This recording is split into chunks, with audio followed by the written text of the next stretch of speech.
To make the Olympic team, Rose will have to fend off 3 U.S. champions. One of those, Evan Lysacek, is the reigning world champion.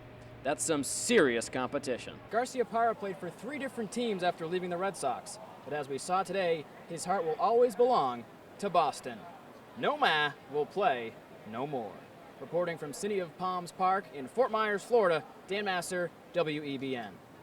Successful night all around for the Red Claws. They provided their fans a fun time at a fair price and defeated the Armor 102-79. A great way to kick off a new basketball tradition in the Pine Tree State. Reporting from Portland, Maine, Dan Massar, WEBN. The Tigers are ready to put last season's disappointing campaign behind them. With Leland in the final year of his contract, the pressure is on to win and win now. Reporting from Joker Merchant Stadium in Lakeland, Florida, Dan Massar, WEBN Sports. The Pirates are more than happy to have a pitching coach with a wealth of experience. Kerrigan says this current staff reminds him of his days in Montreal in the early 90s. Back then, this group was only in elementary school.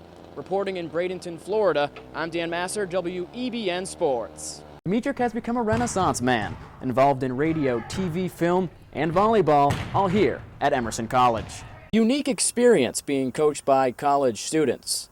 It's kids coaching kids, and these Little Leaguers enjoy it. These college students are competitive. Their goal is to win a Little League World Series, but they would also like to make a difference in their players' lives. If they can inspire them to one day follow in their footsteps, now that would be the ultimate championship. Reporting from the Honeywell Little League fields in Natick, I'm Dan Massar. Last season, a rivalry was born between Tampa Bay and Boston. The Rays won the AL East and defeated the Red Sox in 7 games in the ALCS. With the 2 teams meeting up on opening day, the fans are excited to see them clash. The spring is finally here, the sun is shining, and the Red Sox have begun their season. But for the first time in a while, there's Bruins fever in Boston as they look to win their first Stanley Cup since 1972. Reporting from the TD Bank North Garden, I'm Dan Massar. Let's go first pitch striker 1-0 here. First pitch striker 1-0. Joe Kerrigan has been around baseball a long time. He pitched for 4 seasons in the major leagues in the late 70s and has been a manager, hitting coach, and bullpen coach. Pirates manager John Russell talked about having Kerrigan as his new pitching coach. And he keeps these guys accountable to what they're doing, and you can see it. There's a sense of urgency with our pitchers. They're really competing hard this spring, and he's brought that to our club, and he'll continue to bring it throughout the season. Kerrigan's last coaching job was as the bullpen coach for the Yankees in 2006 and 2007. Before that, he was the pitching coach with the Phillies, Red Sox, and Expos. Kerrigan is now working with a young Pirates pitching staff. The veteran coach says he has enjoyed working with the young pitchers. It's almost like a baseball academy. It's very enjoyable. The guys come out willing, eager to learn, work every day, and as far as a teacher or a coach, from that standpoint, it's most enjoyable. Kerrigan's last job was as a radio and TV commentator for the Philadelphia Phillies. While he enjoyed it, he also missed the competition that coaching provides. The media job is great. The people who work in the media have a lot better understanding, of course, having been around those people and what they do and what work they put in. But the thing about the media job, there's no competition there. There's no heat of the battle there. And there's one thing that I did miss last year, the year I took off for medical reasons, was the heat of the battle, was the competition. The Pirates are more than happy to have a pitching coach with a wealth of experience. Kerrigan says this current staff reminds him of his days in Montreal in the early 90s. Back then, this group was only in elementary school. Reporting in Bradenton, Florida, I'm Dan Massar, WEBN Sport. He's not a junior anymore. Brandon Moreau has moved up to the top level of men's figure skating and immediately made a strong impression. Moreau is placed in second in the 2009 U.S. Figure Skating Championships and followed that up with a 9th place finish at the World Championships. Moreau thinks he's adjusted well to the senior level. I guess I adapted well, like my first year senior. Like I didn't look like I was a first year senior because I didn't want to wait. I don't have the patience. Moreau believes his worldwide experience last season at the World Championships and 4 Continents Championships will help him going forward. I guess going 4 continents, worlds, getting that under my belt, feeling that kind of world pressure, which is kind of like the Olympics. So really getting that this past year and applying that this year.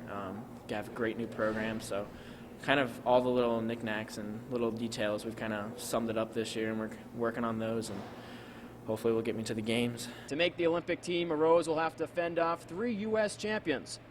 One of those, Evan Lysacek, is the reigning world champion. That's some serious competition. Beating Evan, at nationals, and definitely in Johnny, me being second on that podium was great confidence for me, great build-up, and that's exactly where I wanted to be. That was my goal. So you just keep pushing. It really shows that. Youngsters can come and beat the veterans. Burroughs has his sights set on Vancouver. The 2010 U.S. Championships are coming up, and a berth in the Olympics is on the line for the top 3 finishers. Burroughs also has other goals for the season, including taking home a U.S. title.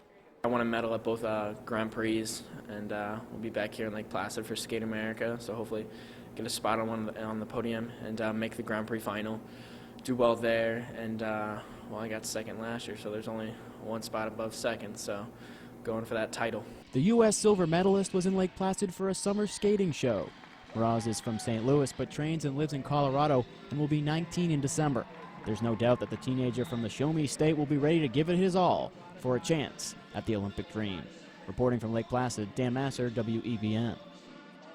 Hello and welcome to WEBN Sports. Alongside Evan Anderholm, I'm Dan Massar. Plenty of action from the NFL and the start of the NHL season, but first we start with playoff baseball. The Red Sox look to eliminate the Angels for the second straight season. Up next on WEBN Sports, the Pats tried to snap their cold streak while the season bees look to stay hot. Welcome back. If you're just joining us, shame on you, you're late, but you're just in time for our WEBN recap. The first time the Big Three have had a double-digit winning streak. Paul Pierce, Ray Allen, and KG have led the Celtics to 4 double-digit winning streaks during their 3 years in Boston.